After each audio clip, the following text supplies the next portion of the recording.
आपल्याबरोबर इतिहास तज्ञ श्रीमंत कोकाटे सर आहेत.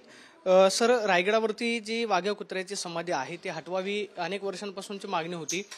छत्रपती संभाजीराजेंनी मुख्यमंत्र्यांना पत्र लिहिलेलं आहे की 31 मेच्या आधी ही समाधी जी आहे ती हटवावी.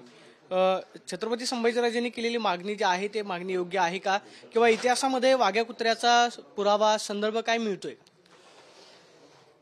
युवराज छत्रपती संभाजी महाराजांनी रायगडावरची कुत्र्याची समाधी जी आहे ती हटवण्याची मागणी केलेली आहे. ती योग्य आहे आणि ऐतिहासिक संदर्भाला धरून आहे.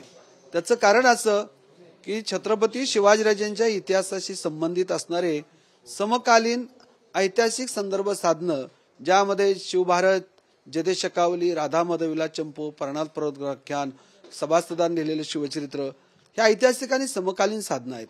या कोणत्याही साधनामध्ये वाघा कुत्रा छत्रपती शिवाजीराजांच्या जीवनचरित्रामध्ये होता याला पुरावा नाही. ही कथा येते कधी आधुनिक काळामध्ये राम गणेश गडकरींच्या विकृत डोक्यातून आलेली कथा आहे आणि छत्रपती शिवाजीराजांचा अवमान करणारी घटना आहे. शिवाजी महाराजांच्या समाधीच्या समोरच तेवढ्याच उंचीवरती हा वाघ्या कुत्र्याचा पुतळा आहे आणि ही शिवाजी महाराजांचा अवमान आहे. रायगडावरती अनैतिहासिक पुतळा शिवरायांच्या समाधीच्या शेजारी उभारणं ही इतिहासाचा विपर्यास आहे. त्यामुळे युवराज छत्रपती संभाजी महाराज यांनी केलेली मागणी योग्य आहे आणि तत्काळ तो पुतळा हटवला पाहिजे.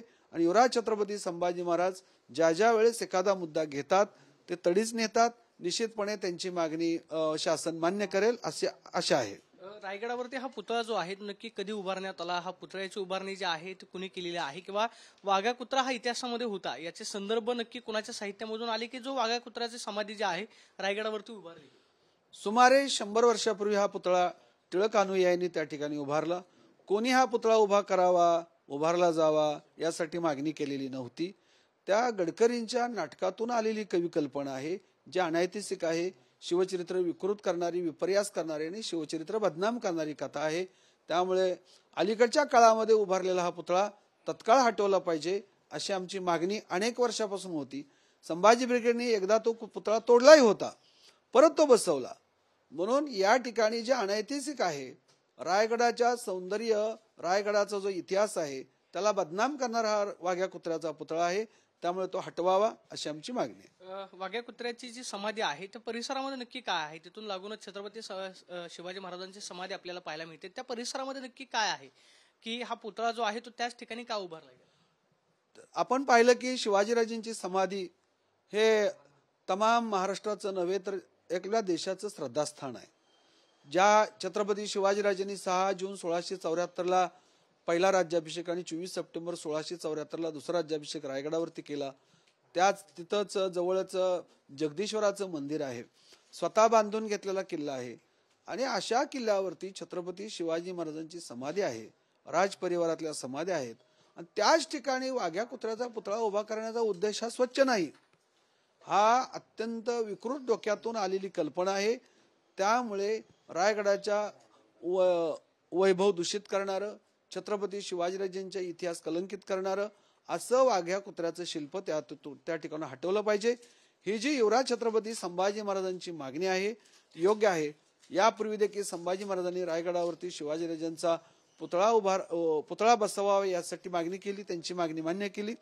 त्याच पद्धतीनं शासन आणि आर्किओलॉजिस्ट ऑफ इंडिया हा पुतळा हटवण्याची मागणी त्यांची मान्य करतील याबद्दल आम्हाला खात्री आहे. सगळ्यात महत्त्वाचं म्हणजे पत्रामध्ये एक महत्त्वाचा उल्लेख करण्यात आलेला आहे की एखाद्या जर वस्तूला 100 वर्ष झाली आणि कदाचित ASIनं जर त्याला संरक्षण दिलं किंवा संरक्षित केली तर मग मात्र ती भविष्यकाळामध्ये हटवता येणार नाही. विशेषतः औरंगजेबाच्या कबरीचं आपण ताजा उदाहरण पाहतोय की ASIनं त्याला संरक्षण दिलेलं आहे. जर कदाचित वाघ्या कुत्र्याच्या समाधीला असंच ASIचं संरक्षण मिळालं तर मग मात्र ते हटवणं अवघड जाईल. हे पहा, आपलं शासन हे लोककल्याणकारी शासन आहे. आपण संविधानिक लोकशाहीमध्ये राहतो. लोकांसाठी संविधान आहे, लोकांसाठी शासन व्यवस्था आहे. लोककल्याणाचा निर्णय, आपलं संविधान काय कठोर नाही ना, कठोर नाही, कर्मठ नाही, ते लवचिक आहे. लोकांची मागणी असेल लोककल्याणकारी निर्णय घेण्याचा अधिकार आपल्या देशातल्या संसदीय लोकशाहीला आहे. कायदा सुद्धा बदलता येतो. ASI म्हणजे काय धर्मग्रंथ आहे का? ASIने लिहिलं आणि ते कायमचं टिकावं असतं असं काही नाही. ASIच्या नियमामध्ये सुद्धा दुरुस्ती होते. ASIच्या नियमानुसार पुतळा बसवू नये असं म्हणणं होतं ASIचं, शिवाजी महाराजांचा रायगडावरचा मेघडंबरीतला. ASI कडे मागणी केली, ASIने नियमात बदल केले आणि छत्रपती शिवाजीराजांचा पुतळा बसवण्याची परवानगी दिली. तसंच ESI नियमामध्ये बदल करेल निश्चितपणे आणि त्या ठिकाणचा कुत्र्याचा पुतळा हटवेल अशी आम्हाला खात्री आहे. एक शेवटचा प्रश्न, वाघ्या कुत्र्याची समाधी ही संकल्पना नक्की कुणाची आहे? तुम्ही म्हणताय की टिळक अनुयायांनी हा समाधी जी आहे ती त्या ठिकाणी उभारली, त्याच्यामध्ये महत्वाचे शिलेदार कोण होते आणि नक्की ही कल्पना जी आहे ती कुणाच्या माध्यमातून पुढे आली? नची केळकर विशेषतः टिळक अनुयायी जे होते त्यांच्या डोक्यातून आलेली कल्पना आहे आणि त्यासाठी ही कवी कल्पना जी गडकरींची होती ती त्यांनी कवी कल्पना वापरलेली आहे की जे अनैतिक आहे. समकालीन साधनामध्ये ज्यांचा उल्लेख नाही, ज्या घटनेचा उल्लेख नाही, अशा पद्धतीचं महाराष्ट्राच्या माथी मारणं, शिवचरित्रामध्ये घुसडणं ही विकृती आहे आणि ती विकृती हटवली पाहिजे. आपण पाहतोय की रायगडावरती जी वाघ्या कुत्र्याची समाधी आहे त्याचा कोणताही ऐतिहासिक पुरावा जो आहे तो कोणत्याही संदर्भामध्ये मिळत नाही. टिळक अनुयायांनी म्हणजे नची केळकरांनी ही समाधी जी आहे वाघ्या कुत्र्याची समाधी रायगडावरती उभारलेली होती, ज्याला कोणताही ऐतिहासिक पुरावा नाही. त्यामुळे वाघ्या कुत्र्याची समाधी हटवावी अशी मागणी श्रीमंत कोकाटे सरांनी केल्यास पाहायला मिळते. कॅमेरा पर्सन तुषार नानवरेसह प्रदीप कापसे, TV9 मराठी, पुणे.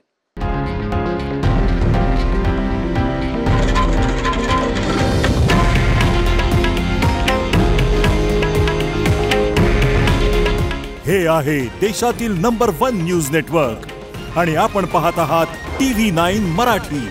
काळजी तुमची, हित महाराष्ट्राचं.